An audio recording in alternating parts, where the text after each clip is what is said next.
Just so you know, I've only showered because it's my 2-year anniversary today. Call me old-fashioned, but I think that you should give your relationship one last hurrah before you both completely and utterly stop trying and caring. This video is kind of a video response, even though video responses don't really exist anymore as a function on YouTube. It's a video response to myself, to a video I made a year ago about burnout, and it's a video response to my friend Rosianna, who recently also made a video about burnout. In the winter of 2017, I spent a good month, if not 2 months, with just like various illnesses. I had mystery illnesses that were never resolved. I had infections that I was given antibiotics for. Just a whole pile of shit fell down on top of me and buried me, and I just had a terrible time of it. I was taking on way too much stuff and I couldn't talk at the time about why I was so incredibly stressed, but one of the main reasons was that I was writing a book. So I made a video talking about all that, talking about the fact that I didn't really know my limits because I thought that the only real limit was like the hours in the day, and that if I was still, you know, sleeping and going to work and doing all the things I was supposed to be doing, then I must be okay and I must still be functioning. The top comment on that video was my friend Rosianna, and it said,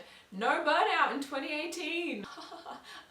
Obviously that was just nonsense and bullshit, because I fundamentally didn't change my behaviour, didn't change how I was approaching things, and even though I had a lot less on in the winter of 2018, I wasn't writing a book. Well, I was kind of writing a book, but I didn't have a book deadline. I mean, even listening to myself say these things, it's like, well, I wasn't writing a book. It's like, well, I'm trying to write a book. Okay, so you were kind of writing a book. Even though I didn't have as much stuff on, I still ended up ill. I had another mystery illness, went to the doctor many times, had blood tests. I had to poop in a little container. I don't know if you've ever given a stool sample before, but it's incredibly stressful. The best way to do it is to put cling film over the toilet like you are pranking yourself and shit onto the cling film. I don't know if you've ever just like stepped off the toilet, looked down at your own shit, like a nugget of your own shit sitting in the middle of some cling film, but it really felt like a low point. Anyway, I went to a blood test and I gave them my shit nugget, and I had to just be like, I've got my own shit in this bag, like, do you want it? Where do I put it? Anyway, I feel like I'm somehow off track. They couldn't find a single damn thing wrong with me. When I told them I was vegan, they were like, oh, well, I guess you could be deficient in a couple of things, and then they checked those things and they were like,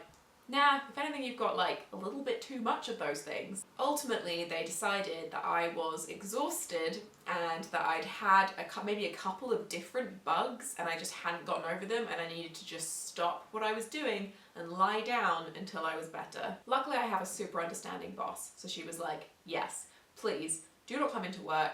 Stay at home until you're better, and then when you're better, wait 24 hours and then come back into work. I know lots of people aren't that lucky. I am so grateful to have a good boss and to like have a great supportive workplace, because otherwise I honestly think I just would have kept being sick for a long time, and as it was, I got better. I've always seen behaviour in other people and thought, that is so obviously unhealthy behaviour. Like, you can obviously see it when you look at someone else and go like, they work too much, they take too much on. You just can't see that in yourself, or I can't anyway. And I'm only recently coming to terms with the fact that it's not normal to come home after your like 9-to-5 job and feel worthless if you get nothing productive done in the evening. It is not normal to feel physically sick with guilt if it reaches the end of the weekend and you haven't done anything as part of like any one of the many projects that you have on. This is the thing that I don't know if I'll ever be able to address, honestly. Like, I can talk about this all I want, and I can make videos about, you know, how you need to address your emotions and how you need to take all that on board and rest and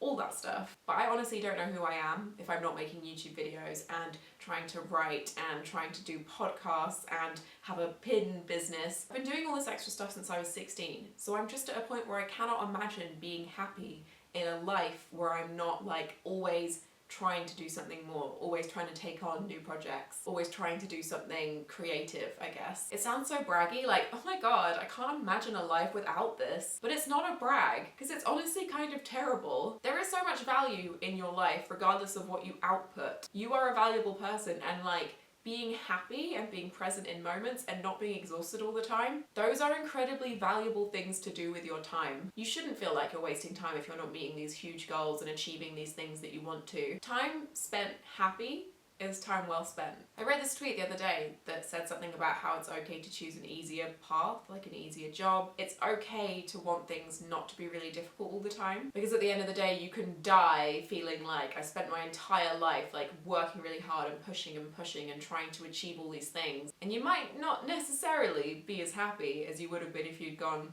I spend my life sometimes choosing the easy way, sometimes choosing to relax, not have pressures on myself, make time for other things, and that could easily be the best version of like a well-lived life. Oh my god, it's so existential in here, I'm feeling a little sweaty. I haven't solved this problem for myself, and I don't know how. I will always want to do more. I think the thing I'm trying to tackle, which maybe is like putting a plaster on like your decapitated head, is that I'm gonna try and do projects and creative things only when it genuinely makes me happy, like only when it's the thing I would actually choose over anything else. I realised the other day that I've been feeling so guilty about the amount of books that I've been reading, because I haven't been reading as many books as I used to. And then I realised that I have turned reading, this thing that I absolutely love, into another to-do list, another like unattainable goal. I'm a very fast reader. I can easily get through multiple books a week, but I don't want to a lot of the time. Like when I choose to read, I love it, but often I just want to put Netflix on.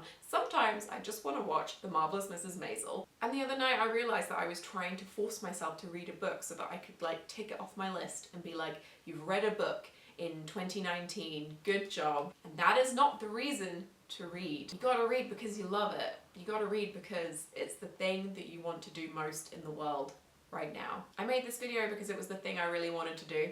And now it's not anymore because I think I'm done. I think I've said all I want to say. So I'm gonna turn my camera off and I'm gonna try and watch some more episodes of The Marvelous Mrs. Maisel before my boyfriend gets back and we go out for dinner for our anniversary. Cool.